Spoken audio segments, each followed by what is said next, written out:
Assalamualaikum warahmatullahi wabarakatuh. Di sini kami dari kelompok 7 ingin mempresentasikan tentang rancangan pembelajaran dalam UPD.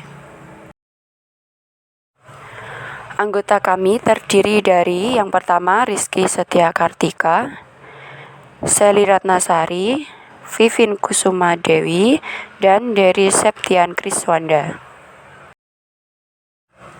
Soal yang pertama, pengalaman belajar apa yang paling baik sehingga dapat mengembangkan dan memperdalam pemahaman peserta didik? Pengalaman belajar. Pengalaman belajar adalah sejumlah aktivitas peserta didik yang dilakukan untuk memperoleh informasi dan kompetensi baru sesuai dengan tujuan pembelajaran yang hendak dicapai.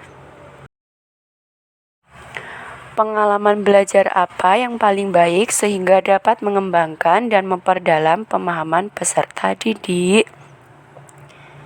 Menurut kami, pengalaman belajar yang bermakna bagi peserta didik, apalagi pada pembelajaran abad 21, kompetensi yang perlu ditekankan pada peserta didik yaitu rasa ingin tahu dan berpikir kritis, sehingga guru perlu merancang pembelajaran yang bermakna bagi peserta didik dalam setiap proses pembelajaran. Beberapa model pembelajaran yang dapat digunakan untuk memberikan pengalaman belajar yang bermakna kepada peserta didik, yaitu yang pertama, pembelajaran berbasis masalah atau Problem Based Learning atau PBL. Yang kedua, pembelajaran berbasis proyek atau Project Based Learning atau PJBL.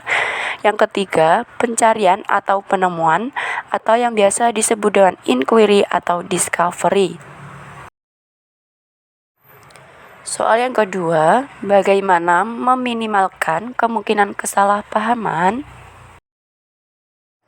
Kesalahpahaman bisa terjadi dikarenakan adanya perbedaan pendapat antara peserta didik dengan guru dan juga sebaliknya. Oleh sebab itu, guru diharapkan memiliki komunikasi yang baik dengan peserta didik.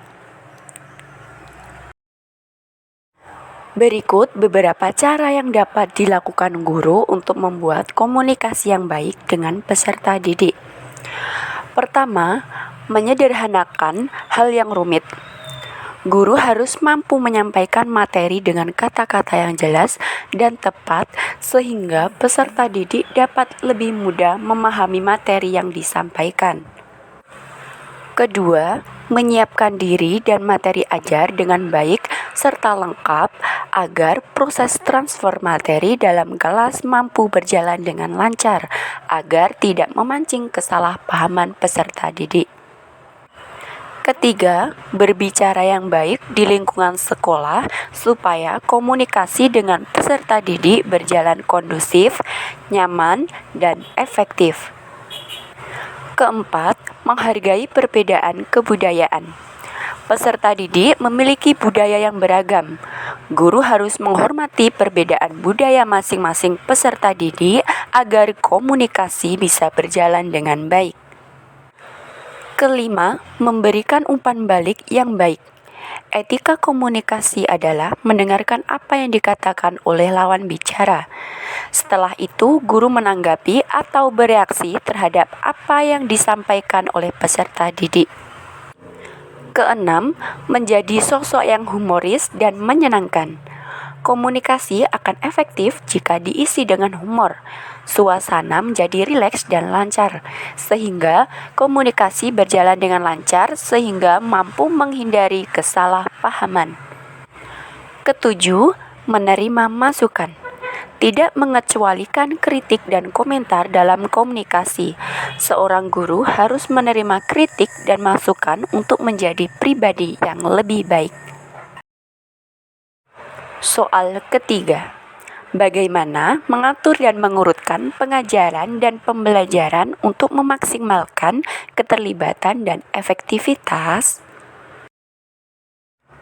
Cara mengatur dan mengurutkan pengajaran dan pembelajaran untuk memaksimalkan keterlibatan dan efektivitas sebagai berikut. Pertama, menentukan tujuan pembelajaran yang ingin dicapai oleh peserta didik. Kedua, merencanakan dan menyusun asesmen yang akan dilakukan untuk mengukur ketercapaian tujuan pembelajaran seperti asesmen diagnostik, asesmen formatif, dan asesmen sumatif. Asesmen diagnostis dilakukan untuk sebelum proses pembelajaran guna mengetahui kemampuan awal peserta didik, sehingga dapat dijadikan pedoman dalam merancang kegiatan pembelajaran yang akan dilakukan. Dengan mengetahui kemampuan awal peserta didik dapat membantu guru dalam menentukan strategi, metode, model, maupun media pembelajaran yang dapat memenuhi semua kebutuhan belajar peserta didik. Ketiga, menyusun modul ajar untuk dapat digunakan sebagai pedoman dalam melaksanakan kegiatan pembelajaran, sehingga pembelajaran yang dilakukan sesuai dengan apa yang sudah direncanakan.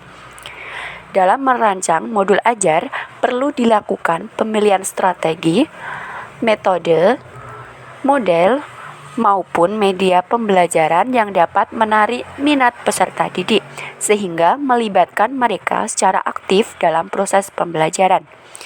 Penyusunan langkah-langkah kegiatan pembelajaran disesuaikan dengan sintak dari model pembelajaran yang akan digunakan dengan jelas dan runtut, sehingga dapat diterapkan dengan efektif.